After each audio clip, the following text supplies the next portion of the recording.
Um bom dia a todos meus amigos e amigos que sempre acompanham as minhas reflexões nesse vídeo que vai ao ar semanalmente. No último, eu tenho abordado a mensagem do Natal, cujo título é O Rosto Humano de Deus. E também tenho colocado que o homem de hoje, o homem da pós-modernidade, esqueceu desse grande mistério da encarnação. Ele foi criado à imagem e semelhança de Deus. Gênesis 1, 27. Façamos o homem a nossa imagem e semelhança. Embora, por outro lado, o homem se arroga no direito de tomar a razão como tarefa sua e absoluta. E nisto surge a grande heresia de hoje. Aliás, Papa Francisco, em várias ocasiões, ele fala no gnosticismo e no pelagianismo. Por outro lado, descambamos no materialismo. Minha gente, o materialismo é uma insanidade e é um descompasso da própria identidade do ser humano. A ideologia do ter é uma realidade muito marcante na cultura pós-moderna. Como se o acúmulo de riquezas e bens em geral fosse o objetivo último da vida humana, que estivesse ancorada nas coisas e não no ser. Observa-se que esse paradigma criou uma crosta cultural e cada vez mais vem cegando a humanidade, a ponto de desenvolver no tecido social uma situação de disfunção psicológica, cujo resultado é o vazio, é o niilismo da vida. Não é de estranhar, minha gente, tantas pessoas hoje desorientadas, com tendências suicidas, principalmente entre as novas gerações, porque não vem nenhuma referência que os leva a serem felizes no mundo em que vivemos.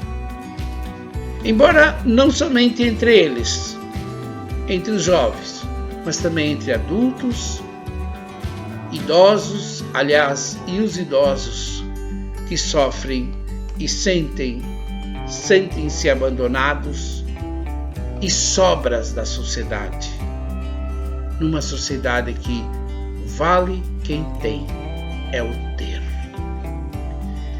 O desenvolvimento desse imaginário no decorrer do tempo é devido a ideologias reducionistas da natureza antropológica. Quando o ser humano é tratado dentro de um contexto de fragmentação, há sempre uma disfunção social em todos os aspectos da vida humana. E, inevitavelmente, conduz as pessoas a perderem a razão de ser, a razão de viver. E o próprio sentido da existência perde a sua validade. Gente, nós fomos criados para sermos felizes. E é preciso também relembrar que o progresso e o desenvolvimento têm um fundamento teológico, Gênesis 1, 28 seguintes.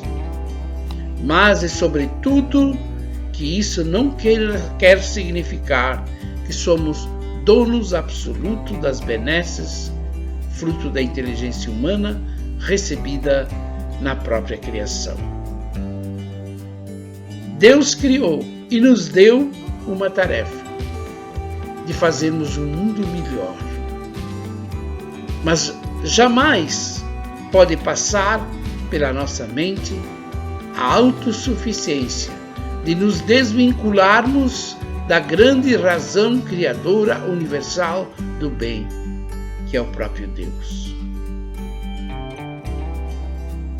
Tomo a liberdade de tomar como alguém que nos possa ajudar nessa reflexão?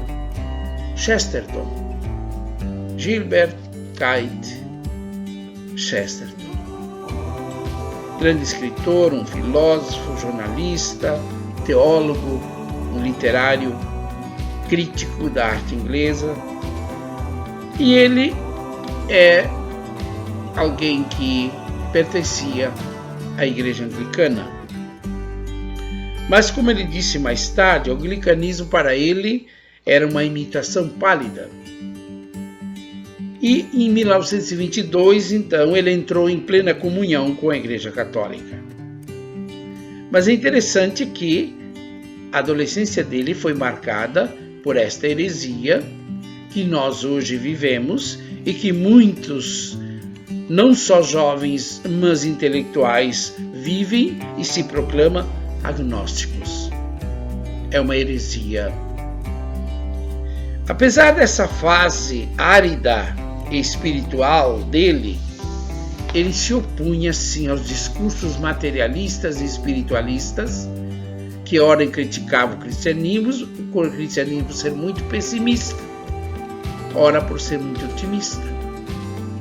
Ele foi um grande amigo e parceiro também do então cardeal John Henry Newman, que também veio do anglicanismo. E ele publicou um livro chamado Ortodoxia, e nele um capítulo que diz Paradoxos do Cristianismo. E ali ele faz algumas observações muito interessantes que eu gostaria de compartilhar com os meus queridos irmãos e irmãs. Primeiro ele diz assim, que os modernos são levados a aceitar explicações reducionistas da vida. Então ele afirma, o materialismo é demasiado pequeno para caber no mundo real, o mundo que experimentamos. Ele faz uma crítica mordaz ao levar em consideração os vários aspectos que fundamentam essas ideologias. Porque ideologia sempre é uma visão parcial da verdade e da vida e de mundo. E, como consequência, na praticidade existencial, tem conduzido, no contexto da cultura pós-moderna, ao caos geral. E nós sentimos hoje. Nós percebemos e sentimos esse clima pesado, até porque esta tem se desvinculado da grande razão criadora universal do bem, que é o próprio Deus. Quando Chesterton aborda a questão do materialismo, ele diz assim, o materialismo é pequeno para caber no mundo real. E este, diz ele, leva uma visão marxista de reduzir todas as facetas da experiência humana para a economia. Ou a visão darwinista de reduzir tudo à genética e à sobrevivência do mais apto. Ou a visão científica moderna que nós não sentimos amor. Ou que nós sentimos amor realmente, mas através de uma série de reações químicas que chamamos amor. Ou que não pensamos, mas realmente obedecemos aos ditames de nossos cérebros geneticamente programados. Percebe-se, minha gente, que ele não tem nenhuma dúvida em dizer que é uma visão estreita e uma simplicidade insana. Se a sociedade contemporânea está vivendo paulatinamente um processo de desintegração, não se tem dúvida, minha gente, que o materialismo muito presente em nossa cultura é a fatídica redução da realidade, maiormente a humana, aos aspectos físicos da ciência. E nesse sentido é muito saudável fazer uma análise retrospectiva do contexto da história de muitas ideologias que no passado, não muito distante, ceifaram milhões de vidas. Vidas que se atiraram e se entregaram para essa visão e esse imaginário e esse pensamento do materialismo, querendo construir o paraíso terrestre aqui, numa transcendência imanente que a gente chama. Por exemplo, os marxistas, quando descobriram que os seres humanos não atenderiam ao materialismo dialético, cortaram os inimigos da classe que não se encaixavam. Os seguidores de Hitler, quando encontraram grupos que falharam nos testes genéticos da aptidão, mandaram para a câmara de gás.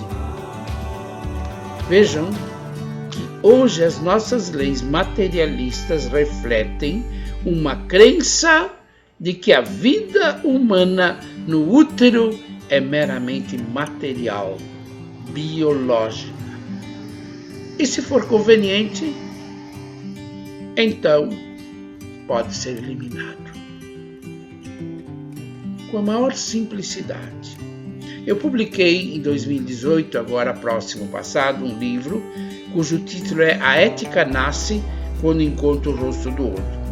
E num dos meus capítulos, página 31, eu digo assim: o século XX deixou mais ruínas sociais do que novas construções.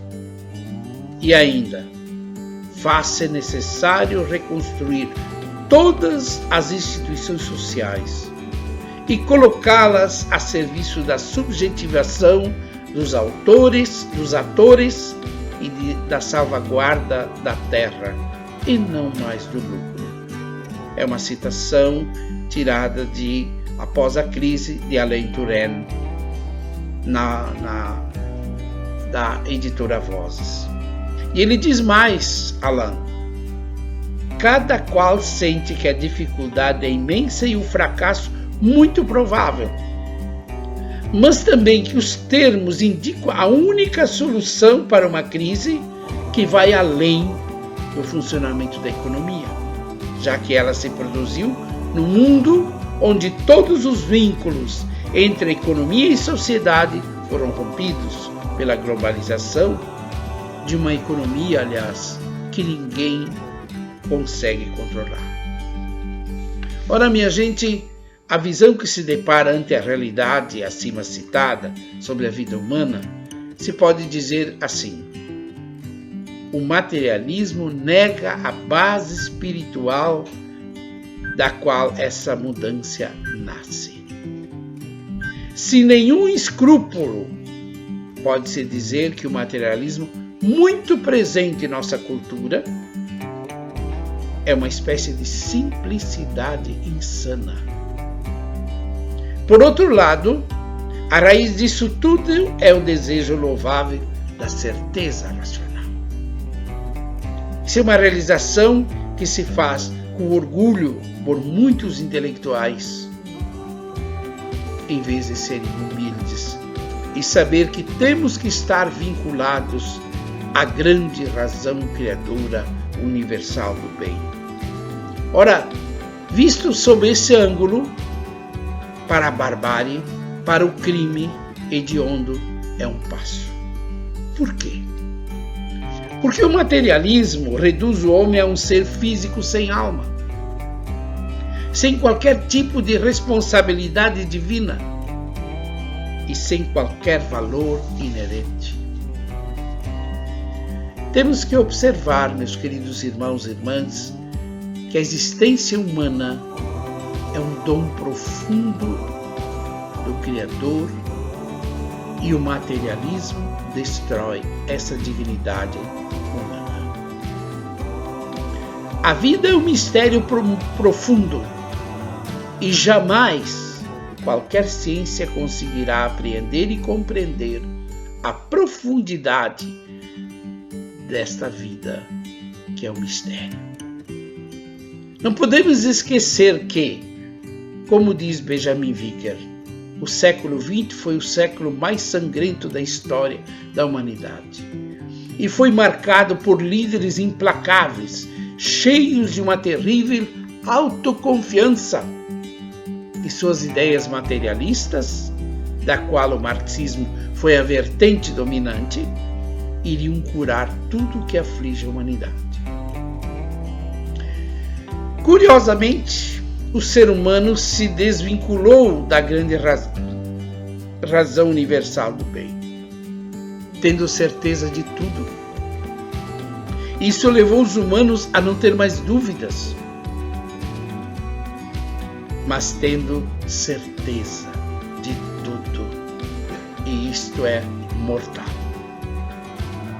A chave para uma vida sadia, diz Chesterton, é perceber que vivemos um mundo maior do que podemos compreender. Nossas vidas todos os dias são uma descarga cheia de mistério, diz Chesterton. Meus irmãos e irmãs, é bom frisar as consequências práticas dessa ideologia iluminista, pois no final de tudo, esta acabou num ceticismo. Por exemplo, Friedrich Nietzsche proclamou a morte de Deus. Declarou ele que a razão é apenas uma máscara para o poder. E todo poder, diz Nietzsche, é o resultado da busca irracional do arbítrio. Outros pensadores têm afirmado que não há uma verdade objetiva. Isso se ouve muito hoje. Inclusive nas universidades, eu que sou professor universitário, escuto de colegas e de alunos e de tantos outras pessoas. Não existe uma verdade objetiva. Gente, isso é sério, muito sério.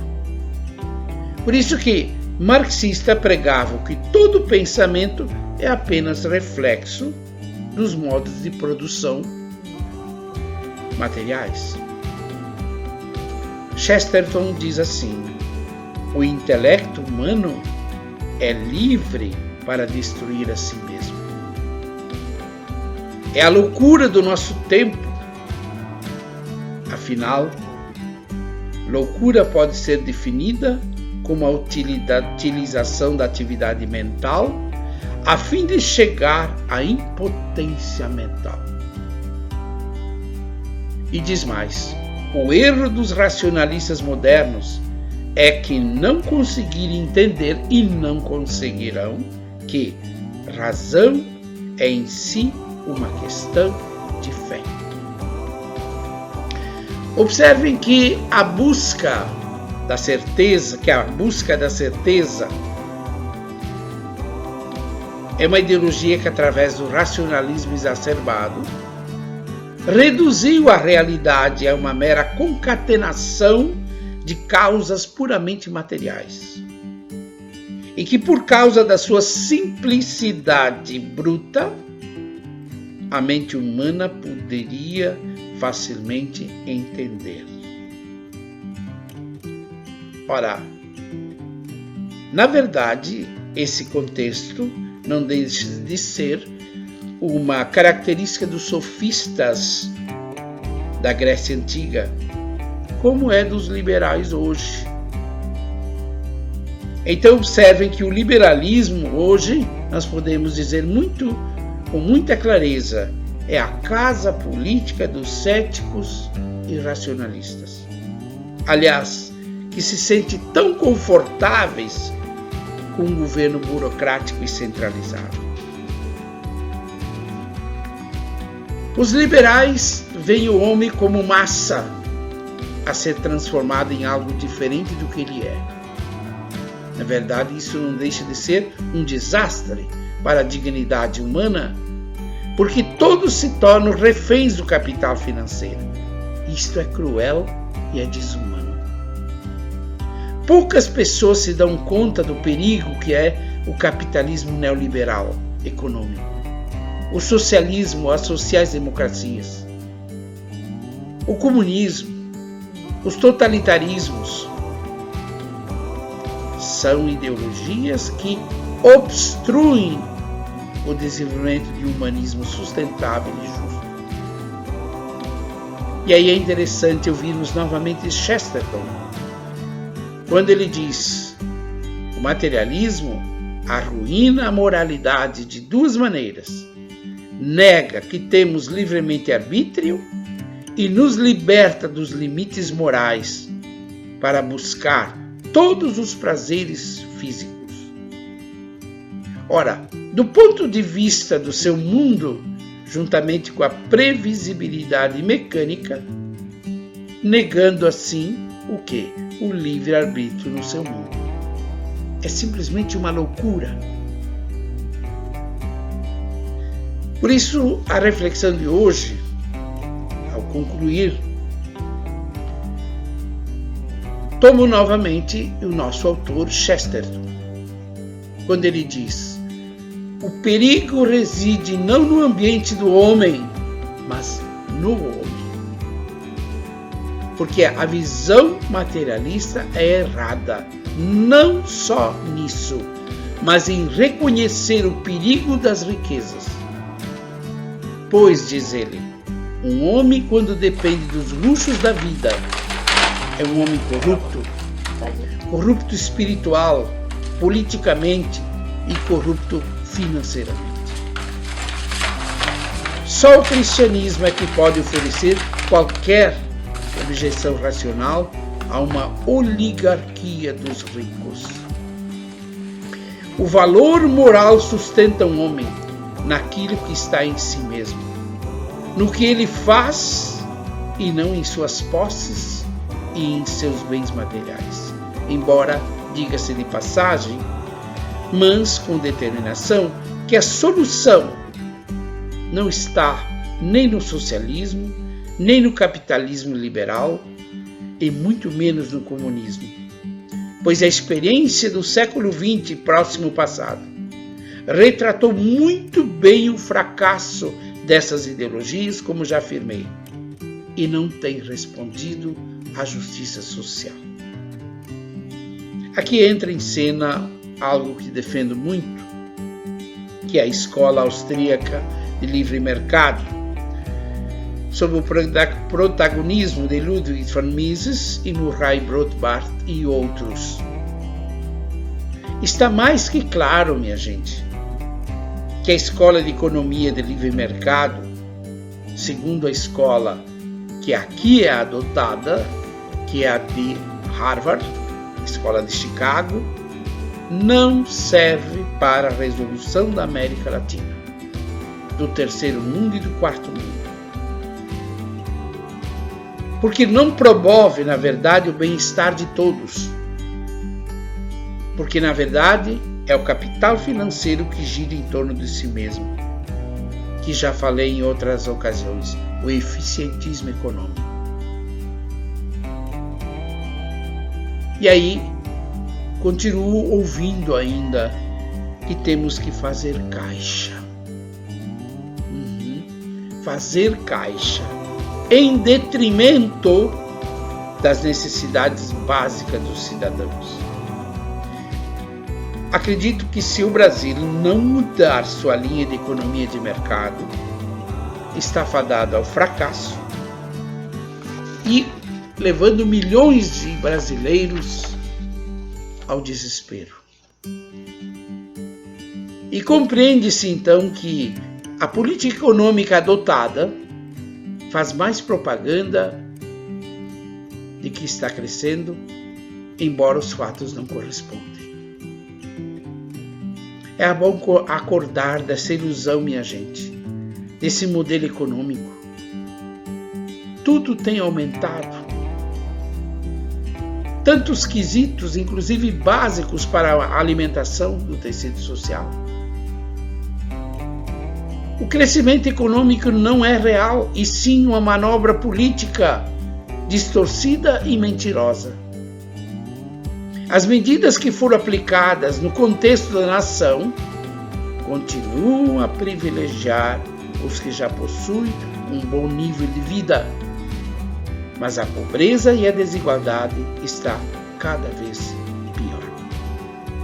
É ridículo e vergonhoso que o país tenha tirado recursos financeiros para o fundão eleitoral, em detrimento da saúde, da educação e outros setores importantes da sociedade. Não tem cabimento. E aí eu pergunto, para concluir, que projetos concretos é que a nação, através de seus gestores, salvo sempre as exceções, tem para a mudança desses paradigmas todos? Temos diante de nós perspectivas de uma igualdade social em médio e longo prazo?